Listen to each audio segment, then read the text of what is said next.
استغفر الله العظيم استغفر الله العظيم. الفاتحة بنية القبول وتمام كل سوء مأمول وإلى حضرة الرسول صلى الله عليه وسلم وأهل بيت الكرام والصحابة والقرابة والتابعين وتابعي التابعين من العلماء والشهداء والصالحين، ثم خصوصا إلى روح الإمام حسن البصري والإمام جنيد البغدادي وإلى روح الإمام أبو الحسن العشري وأبو منصور الماتريدي وإلى روح الإمام محمد بن إدريس الشافعي وإلى روح الإمام محمد بن محمد الغزالي وأبو يزيد البسطامي وشيخ عبد القادر الجيلاني وشيخ محمد بن عبد الكريم الساماني المدني وخليفة الشيخ محمد رشاد بن عبد الكريم بن البنجري وشيخ عبد الصمد بن مفتي جمال الدين البنجري وشيخ عبد الصمد البنجري وشيخ محمد كشف أنور بن إسماعيل البنجري وشيخ أنوم شرعنا عليه وسلم المولي وشيخ سلمان الجليل وشيخ محمد شرعنا عبد البغيل وشيخنا محمد زين عبد الغني وشيخنا كي عبد الشكور وإلى روح شيخ شرعنا طيب وصلهم وفراحهم وأهل سلسلتهم والأخذين عنهم والمنتسبين إليهم من الله يتغشاهم الرحمة المغفرة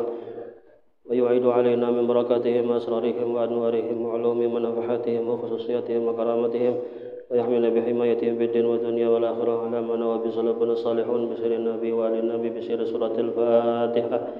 أعوذ بالله من الشيطان الرجيم. بسم الله الرحمن الرحيم. الحمد لله رب العالمين الرحمن الرحيم مالك يوم الدين إياك نعبد وإياك نستعين اهدنا الصراط المستقيم صراط الذين أنعمت عليهم غير المغضوب عليهم ولا الضالين.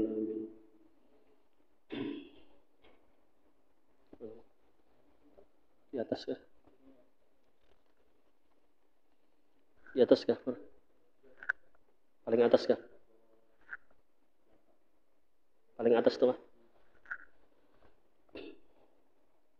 Bismillahirrahmanirrahim. Alhamdulillahi rabbil alamin wassalatu wassalamu ala asyrafil anbiya'i wal mursalin sayyidina wa maulana Muhammadin wa ala alihi wa sahbihi ajma'in. Subhanaka la ilma lana illa ma 'allamtana innaka antal alimul hakim. Wala haula wala quwwata illa billahil aliyyil azim. Wala haula wala quwwata illa billahil aliyyil azim. Wala haula wala quwwata illa billahil aliyyil azim. Rabbi shrah li sadri wa yassir li amri wahlul 'uqdatam min lisani yafqahu qawli. Warzuqnil fahmal qawi wa saddid lisani wahdi qalbi bihaqqi sayyidina Muhammadin sallallahu alaihi wasallam. Qala al-muallif rahimahullahu ta'ala wa nafa'ana bihi wa bi jami'i ulumihi fid dharain amin.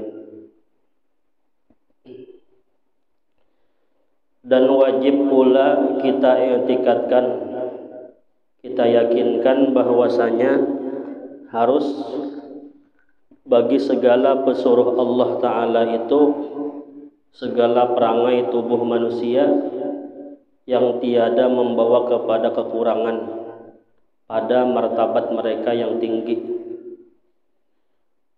Nah, jadi ini sifat yang harus bagi Rasul. Kita wajib meyakini bahwasanya Rasulullah itu adalah orang yang memiliki perangai ataupun sifat sebagaimana sifat manusia. Karena Rasulullah ini adalah diutus untuk kalangan manusia, maka yang jadi rasulnya pun juga harus manusia. Nah, ujar Allah dalam Al-Qur'an itu laqad ja'akum rasulun min anfusikum. Telah datang kepada kamu, kata Allah, seorang rasul min anfusikum ay min jinsikum, dari jenis kalian, yaitu jenis manusia. Karena bila rasulnya ini seorang jin misalnya atau seorang malaikat, nah maka ngalih menyampaikan agama kepada umat. Dan berbedanya kalau malaikat itu pulang, kalau seandainya malaikat yang jadi rasul, malaikat itu pada bisi nafsunya.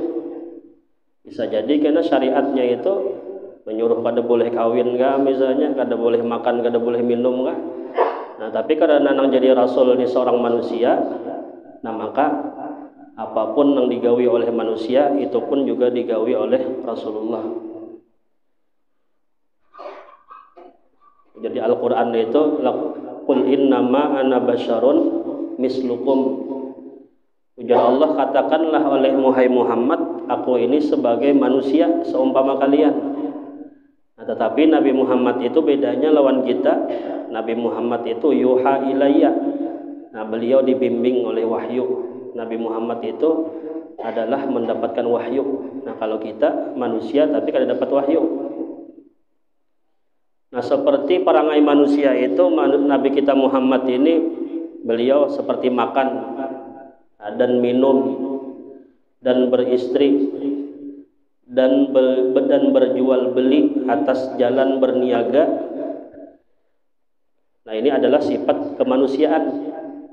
Jadi Nabi kita Muhammad itu bisa makan, bisa minum, bisa kawin, bisa ke pasar macam-macam. Nah, ini yang ditantang oleh orang kafir, itulah kenapa aja makan yang jadi nabi itu manusia. Kenapa nang jadi nabi, jadi rasul itu seorang nang gawiannya itu hari-hari nang kayak manusia juga, bisa makan, bisa minum, bisa qadha hajat, bisa babini macam-macam. Nah, itu padahal orang-orang kafir itu nang menyangka kenapa nabinya itu seorang manusia. Mereka itu lebih parah lagi, kenapa nang dituhankan mereka itu adalah patung.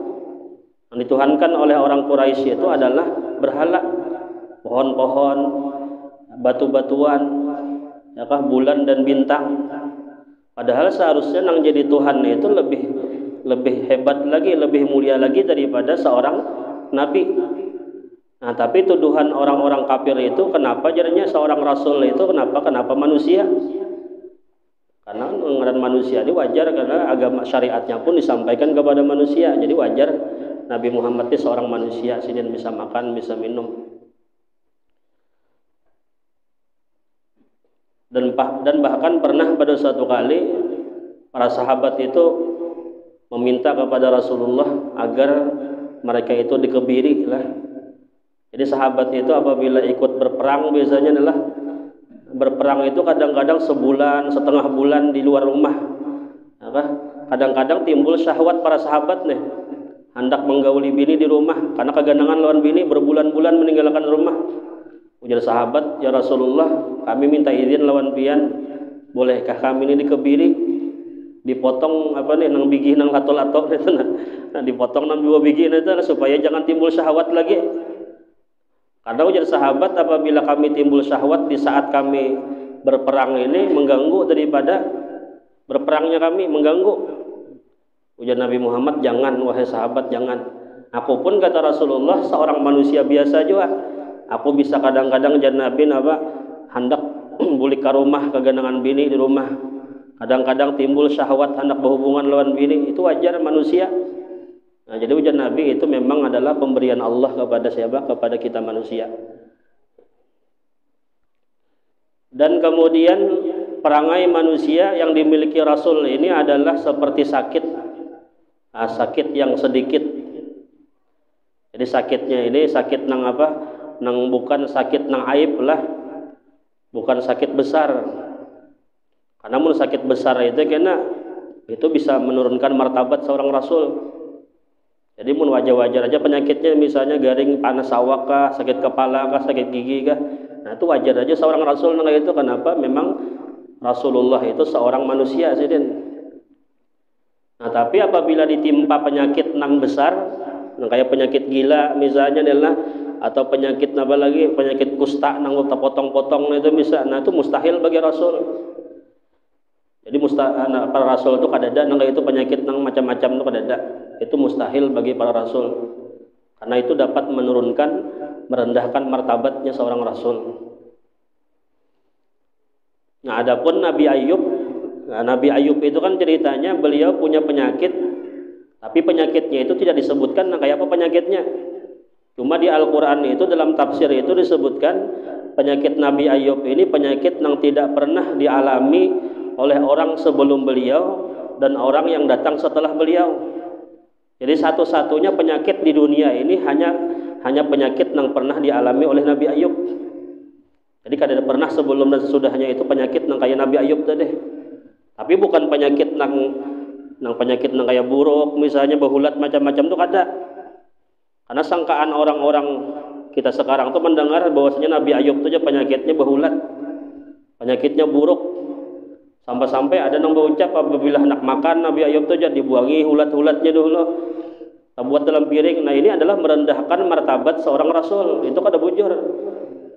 Dan di tafsir itu pun kada disebutkan penyakit seperti itu, cuma penyakit apa? Penyakit nang langka itu aja tah. Nah itu ujian kepada Nabi Ayub alaihissalam. Nabi Ayub itu dikatakan diuji oleh Allah cuma 3 hari aja. Ujian situ datang 3 hari aja. Di hari pertama Nabi Ayub itu dikatakan punya hewan ternak banyak. Beliau tuh orang sugih dahulunya, orang sugih banyak hewan ternak. Kemudian pulang kebun banyak. Nah tapi di hari pertama itu dikatakan tanpa sebab apapun hewan ternak sini tuh matian berataan sekaligus mati. Padahal kandang hewan ternak sini bersebelahan lawan kandang orang, ampun orang kan ada matinya. Tapi hewan ternak Nabi Ayub habis matian berataan. Kemudian pulang kebun Nabi Ayub diserang penyakit, diserang hama, habis matian. Buahnya buruk, daunnya behulat, macam-macam, habis rata dengan tanah, matian berataan. Dan padahal bahigaan kebun lawan kebun orang itu pun orang kada kena penyakit, tapi pun Nabi Ayub habis dimakan hama. Nah itu di hari pertama habis seluruh kebun dan hewan ternak Nabi Ayub.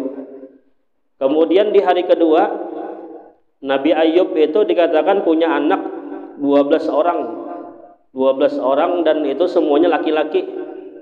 Orangnya bungas-bungas berataan, putih-putih, anak Nabi Ayub. Dan di hari kedua itu dikatakan anak Nabi Ayub nang 12 orang itu makan dalam rumah, kumpul dalam rumah nih berataan lah. Nabi Ayub lawan bini Nabi Ayub di luar rumah.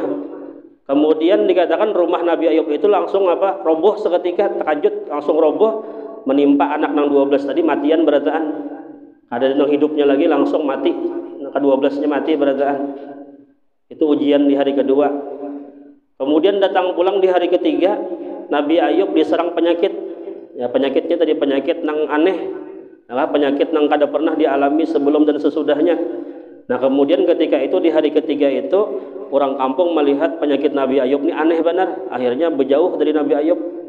Berjauhan kadang pun baparaknya lawan Nabi Ayub. Jadi harta habis, rumah runtuh, anak matian, kemudian pulang pengikut berjauhan berataan. Orang kampung kadang pun baparaknya lagi. Itu tertinggal Nabi Ayub lawan bininya lagi berdua tertinggal.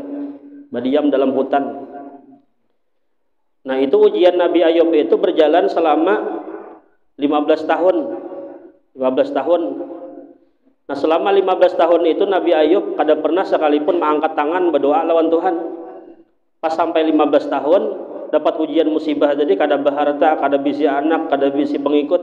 Ujar bini Nabi Ayub, wahai suamiku, jaka pangpian ni seorang rasul, kalau jaka berdoa pang lawan Tuhan.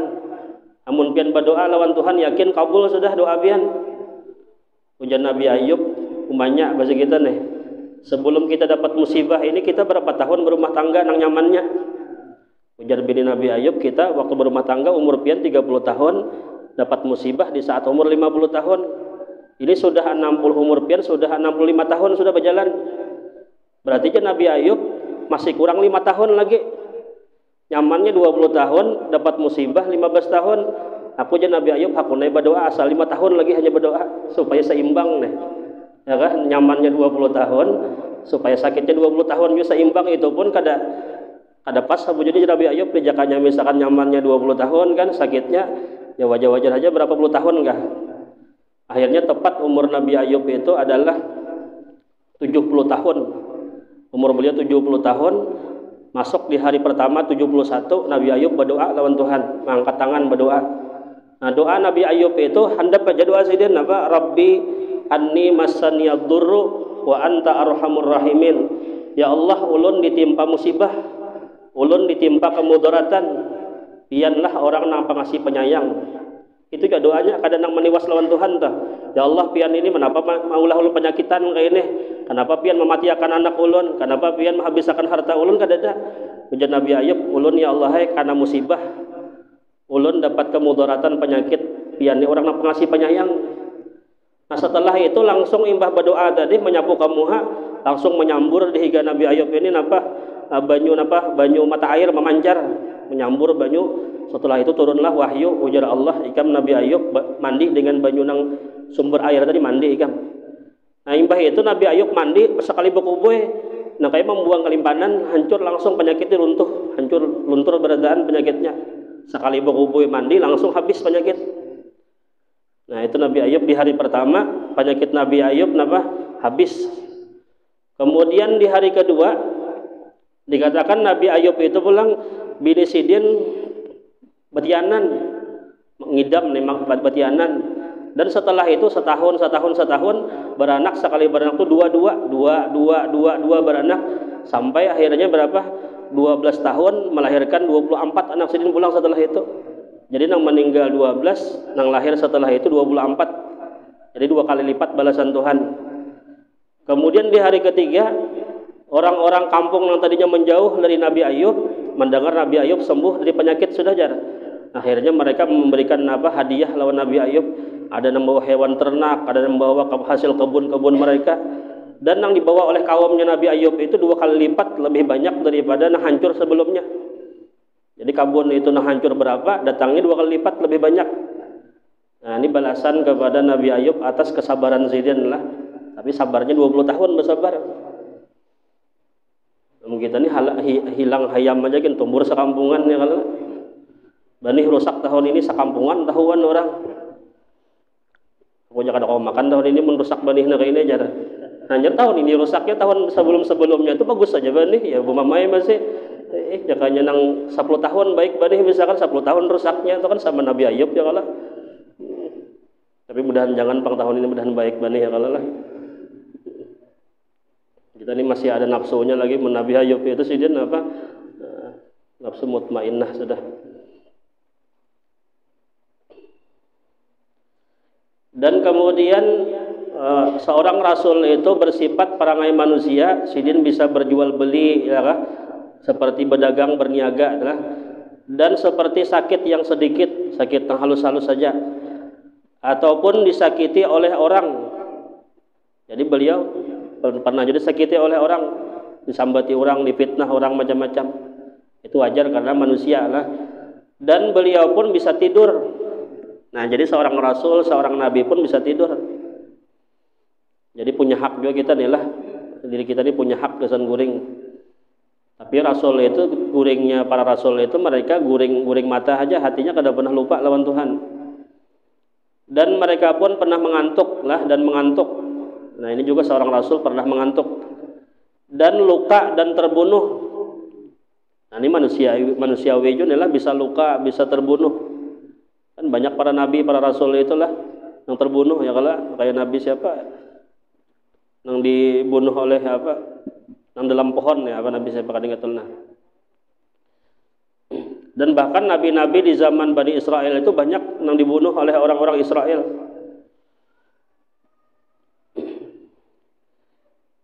Dan kemudian mentalak istri dan lupa di dalam sembahyang. Nah, ini juga sifat manusiawi lah. Ada ingat dalam sembahyang itu wajar-wajar aja. Tapi lupanya para rasul itu jadi syariat lawan kita. Artinya apabila kada ingatan, kayak ini caranya supaya sembahyang itu lanjut saja. Nabi Muhammad beliau pernah sembahyang zuhur 2 rakaat sekalinya salam Rasulullah. Padahal waktu itu sembahyang zuhur dan sembahyangnya kada musafir, berada di kampung. Kemudian di saat sembahyang 2 rakaat Rasulullah salam. Nah, setelah salam ditakuni sahabat, ya Rasulullah, pian ini kada ingatankah atau memang sembahyang kita kadang dikasar? Ujar Nabi Muhammad, bujurlah nang ucapan sahabat tadi, aku kada ingatan 2 rakaat salam. Jadi sahabat yang lain, bujur Rasulullah pian tadi 2 rakaat je sembahyang salam. Karena kami mengikuti pian 2 rakaat salam, kami umpat ya pian 2 rakaat salam juga. Nah, akhirnya ketika itu Rasulullah berdiri langsung menambahi 2 rakaatnya. Nah, ini kan sebagai syariat kepada kita itu apabila misalnya kurang rakaat, ada yang menegur di belakang lah, itu kan usah lagi mengulangi dari awal, mulai takbiratul ihram mulai awal kan usah, cukup berdiri pulang menambahi berapa nang kurangnya. Misalkan 2 rakaat kurangnya 2 rakaat tambahi, atau misalkan kurang 1 rakaat tambahi 1 rakaat. Tapi dengan catatan pepandirnya jangan lawas-lawas. Itu dalam fikih itu disebutkan cuma hanya tiga ucapan aja. 3 ucapan itu ucapan yang dipaham. Sahabat tadi bertakun apakah sembahyang ini dikasar atau pian lupa. Nah, itu dua dua ucapan sudah, apakah sembahyang ini dikasar atau pian lupa. Kemudian kata Rasulullah, bujurkah nan ucapan sahabat ini? Nah itu 3 ucapan. Setelah itu sahabat diam aja. Kemudian Nabi Muhammad berdiri pulang menambahin 2 rakaat. Jadi ulama menyimpulkan boleh kita itu langsung berdiri menambahi nang kalupaan tadi, tapi dengan catatan kada lebih ucapan kita itu daripada tiga ucapan yang dipaham. Tapi mun sudah seperempat jam kada ingatnya nih, misalnya hanya kaganangan rakaatnya kurang, nah itu kada kawal lagi harus mengulang dari awal pulang takbiratul ihram.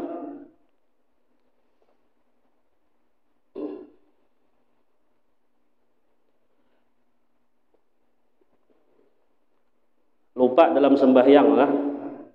Dan Rasulullah pun juga pernah beliau subuh hari itu kesiangan sih dan timbul matahari, pernah. Pada suatu kali Rasulullah lawan sahabat itu kan beliau musafir setelah berperang, awak uyuhan, kemudian guringnya pun terlambat di malam hari. Nah, setelah Rasulullah bangun ketika itu matahari timbul sudah. Kemudian Nabi Muhammad teriak, sahabat-sahabat, sumbayangan siang hari, ya Nabi Muhammad.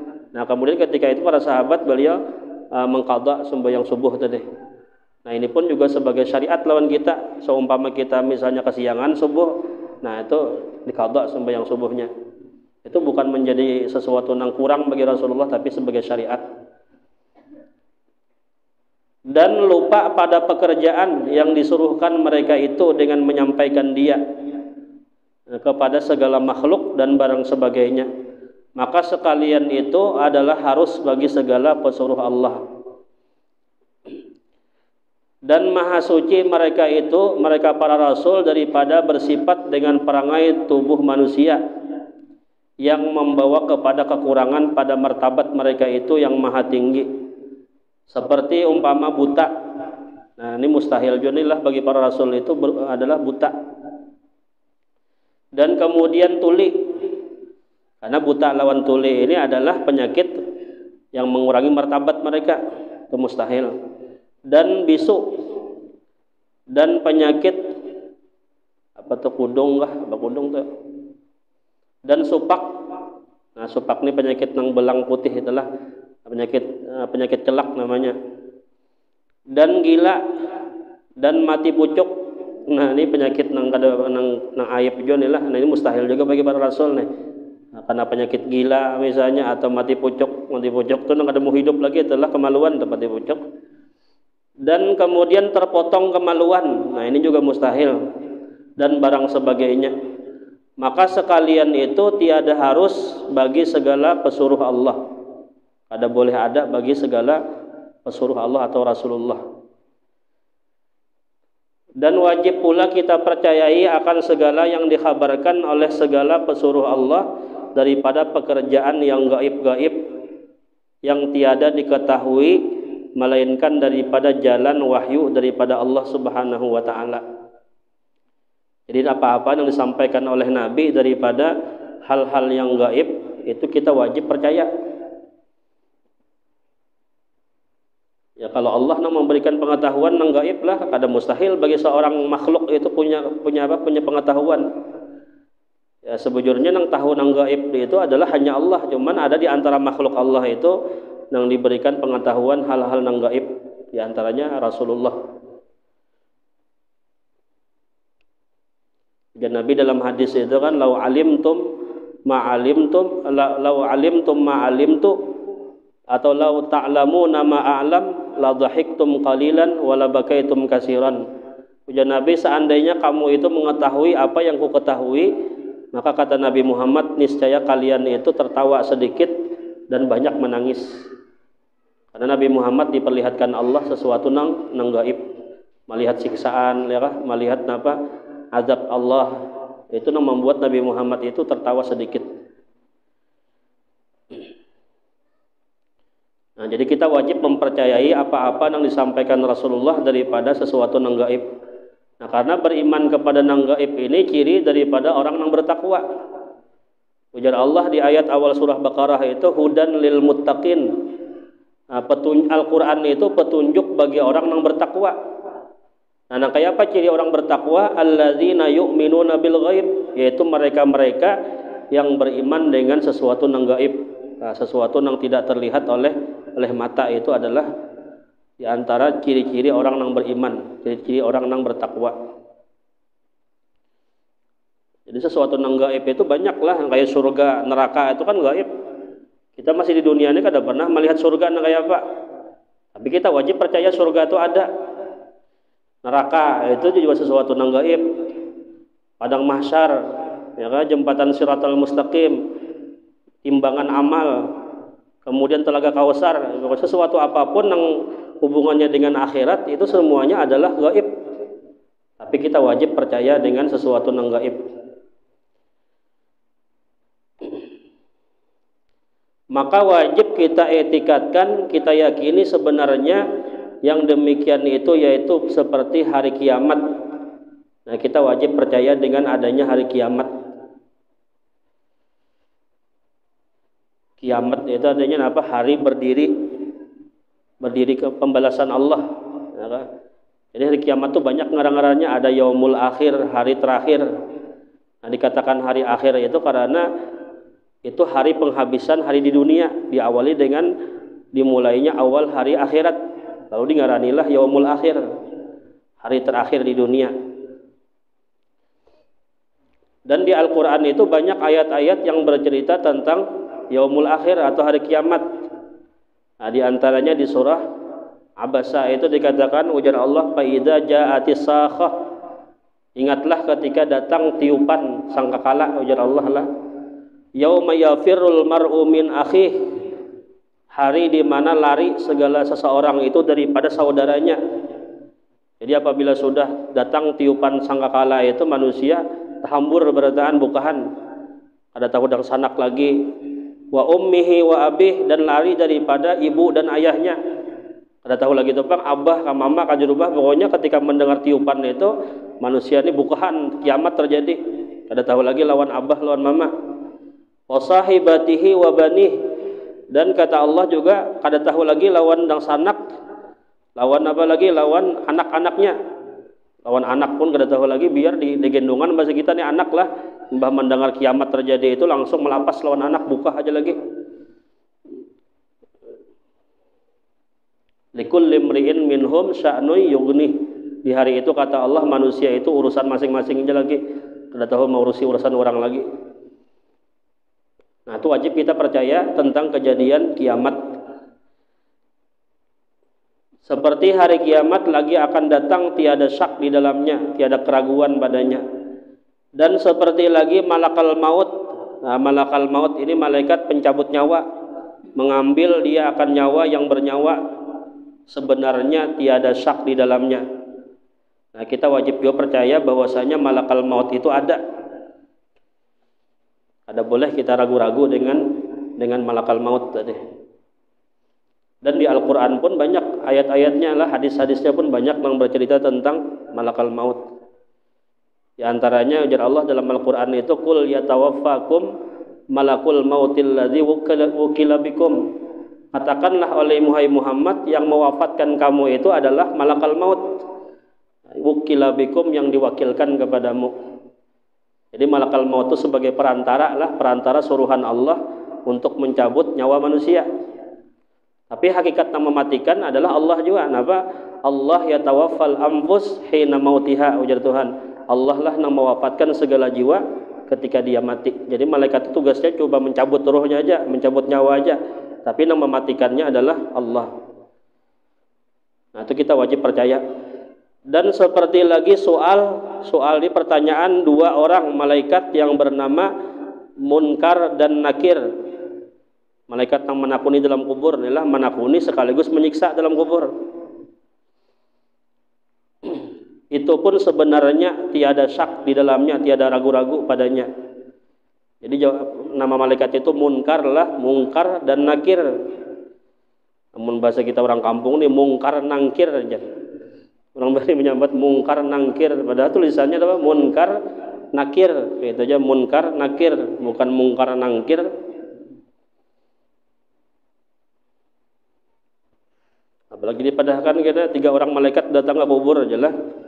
Orang talqin, apabila datang kepadamu 3 orang malaikat menang menggati lenang dihiga nena mengawani jar dua aja kada tiga aja saya kada tiga kada dua aja maksa menyambung itu talakin pulang maka ketahuilah nang satu itu palsu aja ada anak supan ya kalau sampai tiga ya kalau padahal dua orang malaikat aja.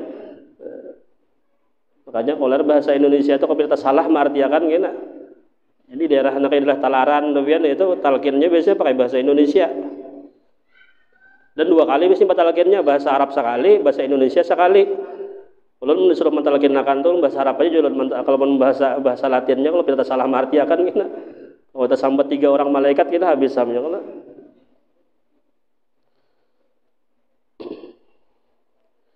Dan seperti dua orang malaikat telah bernama Mungkar Nakir tadi dan siksa kubur. Nah, itu pun juga ada siksa kubur. Nah, seperti Nabi Muhammad kan pernah berjalan-jalan bersama sahabat-sahabat itu melewati kuburan. Nah, saat Rasulullah melewati kuburan tadi dikatakan Nabi Muhammad berdiam di atas di samping kubur tadi. Dan dilihat oleh sahabat ketika itu kerah baju Rasulullah ini menggetar, kemudian takutan Nabi Muhammad nih. Ditakoni oleh sahabat, wahai Rasulullah, apa gerangan pian lihat sampai kerah baju pian ini menggetar? Ujar Nabi Muhammad, aku lihat dua kubur yang di hadapan ini sedang disiksa malaikat. Kubur yang pertama ini kata Rasulullah, gawiannya di dunia kada berasih babaso bakami babaso behera. Apabila baso bakami hinya kada berasih babaso bakami. Ataupun babaso juga banyunya banyu nang banyu najis digunakannya, banyu nang mustamal nang dipakainya. Akhirnya sebab dia kada bersih dalam babaso bakami behera jadi Allah siksa dalam kubur. Dan yang kedua kata Nabi dalam kubur sebuahnya ini disiksa malaikat sebabnya itu dia seorang nang namimah, orang nang mengadu domba orang. Jadi hari-hari itu gawiannya apa mengadu domba orang supaya orang bakalahian macam-macam difitnahnya macam-macam akhirnya orang nang bakasih sayangan bakalahi baabut jadinya itu orang-orang nang mengadu domba namimah. Nah setelah itu Rasulullah dikatakan beliau mengambil pelapah kurma. Nah pelapah kurma yang masih basah diambil Nabi pelapah kurma yang masih basah dianak Nabi di atas kuburan tadi. Ujar Nabi Muhammad selama pelapah kurma ini masih basah maka orang dalam kubur ini diringankan Allah siksaannya karena pelapah kurma itu dia berzikir bertasbih kepada Allah beristighfar untuk nang dalam kubur tadi. Nah ini dalil bahwasanya kita itu boleh mandak kambang-kambang di atas kubur ya kalau lah atau misalnya lagi nang daun nyiur yang diikat-ikat itu nah di anak di kubur itu dalil boleh kita itu mandak sesuatu tumbuh-tumbuhan di atas kuburan. Karena itu memberikan syafaatnya kita berzikir, bertasbih, beristighfar itu pahalanya gasan nang dalam kubur tadi. Itu selama dia masih basah lah apabila sudah kering nah itu rohnya sudah mati kayaknya nang daun tadi sampainya beristighfar. Tapi kita andaki pulang daun yang basah pulang beristighfar pulang ya daun apapun boleh aja bukan daun kambang aja daun apapun boleh. Dan supaya hidup terus supaya basah terus di guru bari tanami tanaman di atas kuburnya tadi nah, kayak pohon sawang itu kan tuh tumbuh terus basah terus batangnya. Nah selama pohon itu masih ada selama masih basah nah itu selalu mintakan ampunnya dalam kubur tadi. Jadi bagus saja ditanam di atas kubur itu ditanami pohon-pohon yang pohon sawang macam itu boleh aja tuh. Saya jangan bertanam pohon kasturi jadi kuburan ya kalau kita hamburam kuburnya itu kena. Dan kada boleh kita menanam pohon-pohon yang gana-gana itu di samping-samping kubur itu kada boleh karena akar pohon yang gana itu kena menghancurkan mayat dalam kubur. Kalau dalam kubur kena mayatnya yang kada hancur dalam kubur nih lah akhirnya akarnya itu menghancur memakan mayat-mayat yang dalam kubur tadi. Makanya jauhkan pohon-pohon yang gana itu di samping kubur. Tapi kalau kambang-kambangnya kada apa-apa. Dan seperti keadaan kita dikembalikan Allah Ta'ala dan dihidupkan pada hari kiamat. Nah, jadi kita ini kena dikembalikan Allah roh kita ke jasad kita masing-masing dan dihidupkan Allah nanti di hari kiamat. Itu wajib kita percaya. Dan dihimpunkan kita ini ke mahsyar. Mahsyar itu padang nang luas lah, padang nang luas yang menghimpunkan antara manusia atau seluruhnya mulai zaman Nabi Adam sampai kiamat itu terkumpul berataan di padang mahsyar tadi. Itu dalam hadis dikatakan Nabi mahsyar itu adalah warnanya putih dan kemudian tidak ada gelombang-gelombangnya, gunung-gunungan gak ada, kemudian pulang sumur-sumur gak ada, pokoknya rata nang kayak padang nang luas itu kadada pohon-pohonan gak ada. Dan dikira-kira ia amal kebajikan dan amal kejahatan, dikira ini dihitung amal kebajikan dan amal kejahatan dengan timbangan amal, ditimbangnya amal dengan timbangan dan lalu atau melewati pada titian siratal mustaqim dan terbentang di atas neraka jahanam.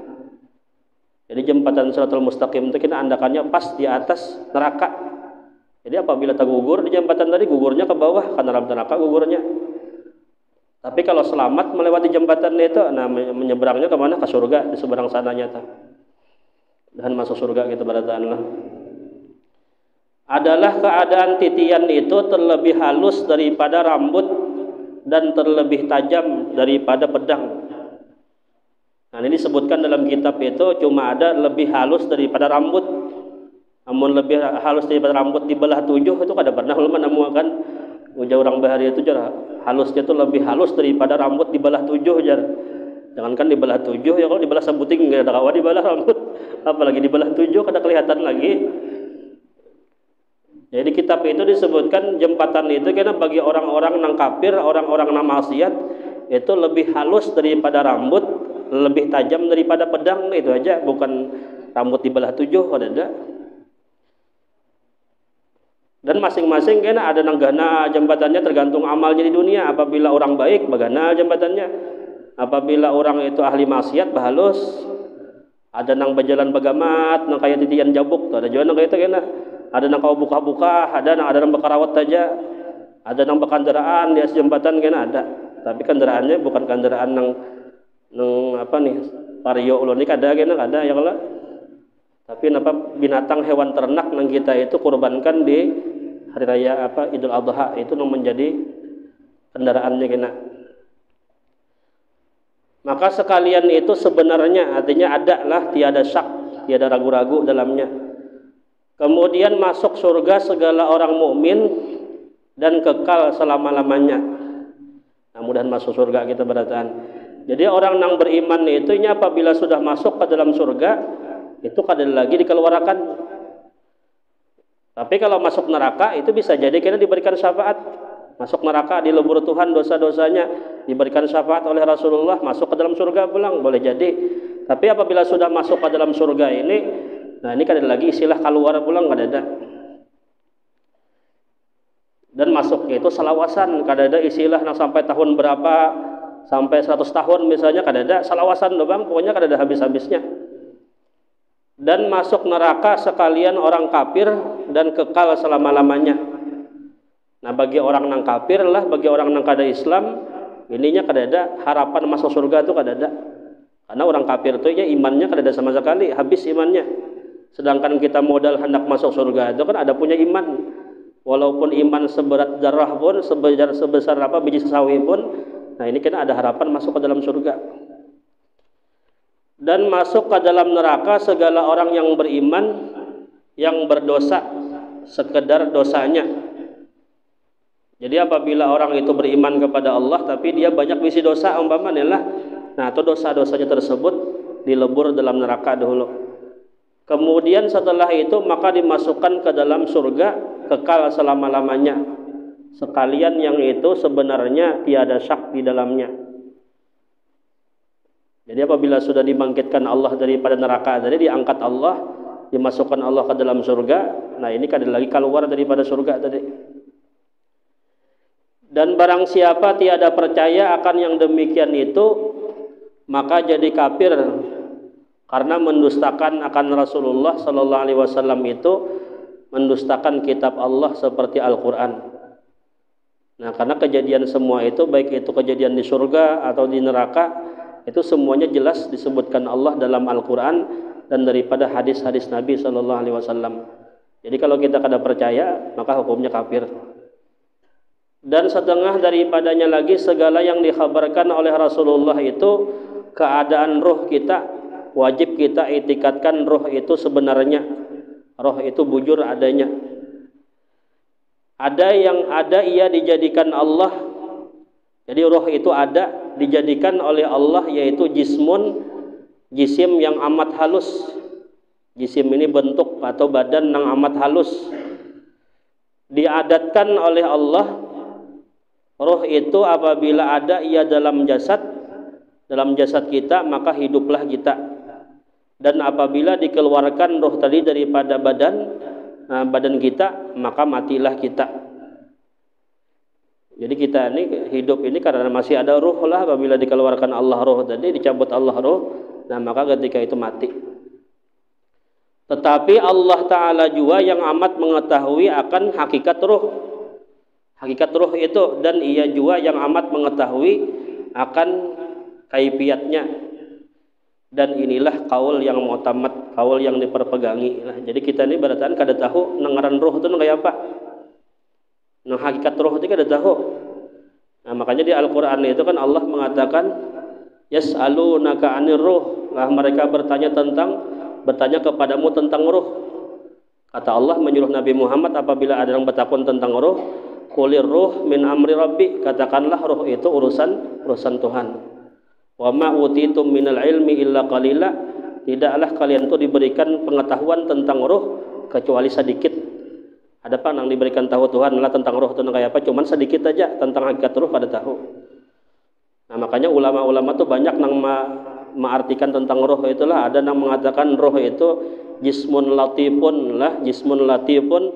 yahya bihal insan, yalah roh itu adalah jisim ataupun bentuk nang lembut, nang dengan roh itulah hidup manusia.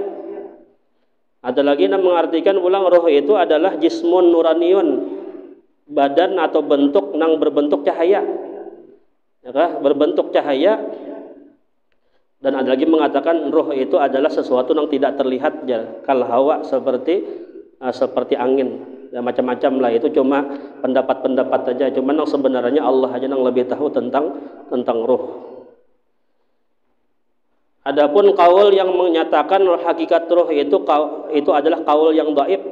Jadi bila ada ulama di sini mengatakan roh itu seperti ini, itu pendapat yang lemah. Janganlah diperpegangi. Maka barang menjalani kaul dhaif itu bersalahan mereka itu pada tempatnya. Dan kata setengahnya adalah roh itu seperti rupa tubuh kita. Ada yang mengatakan roh itu kayak rupa kita juga, adalah melengkapi ia kepada sekalian tubuh kita seperti basahnya kayu dengan kayunya. Demikianlah kaul yang dhaif. Nah, pendapat itu lemah Jasidin. Jadi ada yang mengatakan roh itu bentuknya rupanya kayak kita juga, bamuha, ya, batangan, babatis, macam-macam kayak bentuk rupa kita, itulah roh.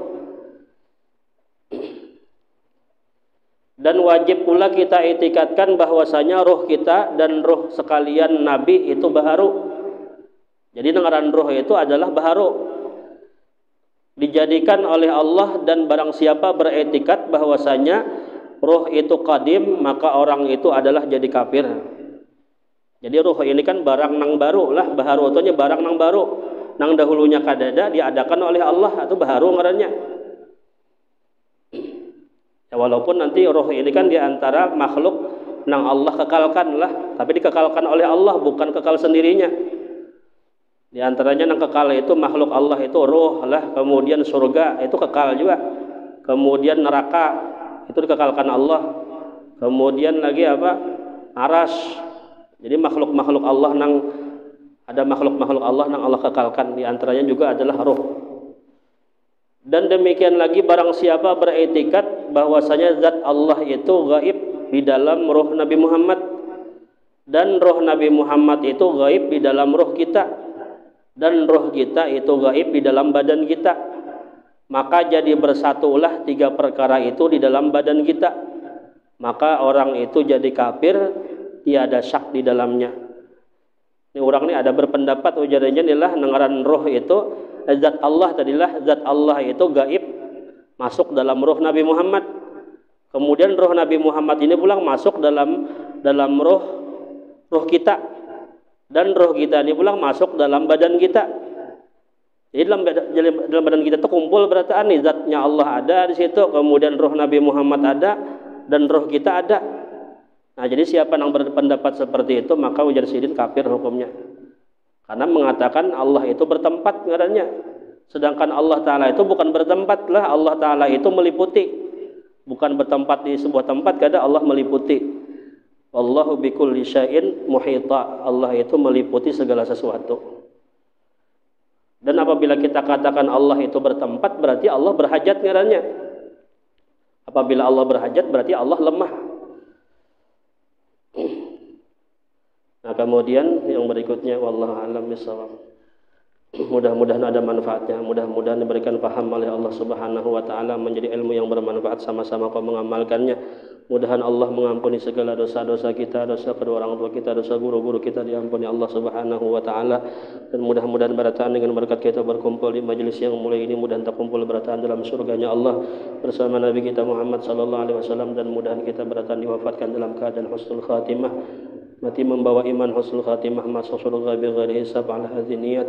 Ila hadratin Nabi al-Fatihah. Auzubillahi minasyaitonir rajim. Bismillahirrahmanirrahim. Alhamdulillah. Iyyaka na'budu wa iyyaka nasta'in. Ihdinas siratal mustaqim, siratal ladzina an'amta 'alaihim ghairil maghdubi 'alaihim waladdallin. Amin. Bismillahirrahmanirrahim. Alhamdulillah rabbil alamin. Allahumma shalli wa sallim ala sayyidina Muhammadin wa ala alihi wa sahbihi ajma'in. Allahumma anfa'na bima 'allamtana wa 'allimna ma yanfa'una wa zidna ilma wa zidna ilma wa zidna ilma. Allahumma rzuqna al-ikhlas bi talabil ilmi wa fi nashrihi wa bi jami' ta'at. Rabbana atina fid dunya hasanah wa fil akhirati hasanah wa qina adzabannar. Wa sallallahu alaihi wa sallam. Alhamdulillah rabbil alamin. Taqabbalallahu minkum.